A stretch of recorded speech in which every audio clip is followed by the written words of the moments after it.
Hi everyone, we're up to week 8. We're going to be looking more at communication again this week. Last couple of weeks we've been looking at communication, listening and responding. And you might be surprised, it is a bit of an art and a skill to be developed, to cultivate good communication. And so practice what we're learning, because this is vital for all of our relationships. Think of the damage that is caused to relationship through poor responses and poor listening. So these are good life skills. So it requires intentional practice and revision of the various aspects of communication we're looking at. This week we're going to look at questions. Questions are vital as they draw out the why and the wherefore of human behaviour.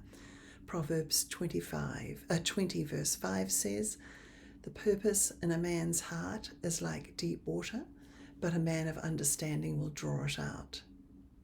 So questions help draw out the things of the heart.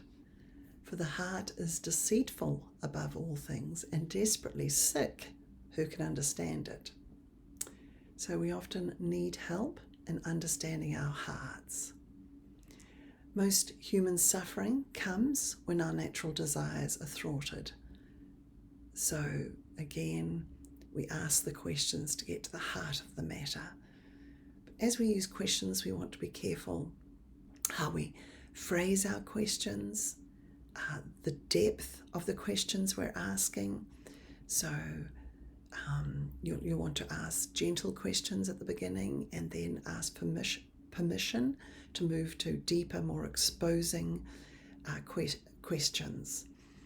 So we might start off with lighter questions like, what is most troubling to you? Or what feels most important right now? What are the losses that feel most weighty to you?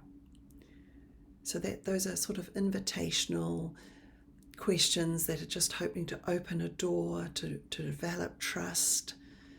And then if you as the relationship progresses and you've developed trust and you feel that the client is very happy to be honest with you, then you might ask in an invitational way, are you happy if we go deeper? May I ask you a deeper question?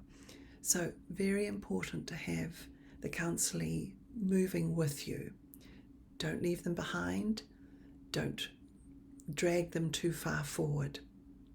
So all the time you're watching in the room for the relational dynamics that are happening.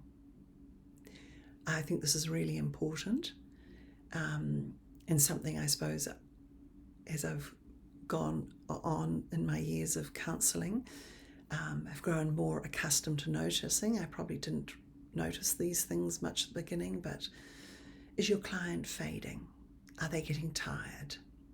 Are they looking overwhelmed? Are they losing concentration? That's why it's often good to have time limits to your sessions they recommend 45 minutes, but anywhere from 45 to 60 minutes, maybe wrapping it up in 45 minutes and, use the last 15 minutes to see how they found the session, maybe to talk about, growth tasks or homework during the week. So are they upset? Are they frustrated?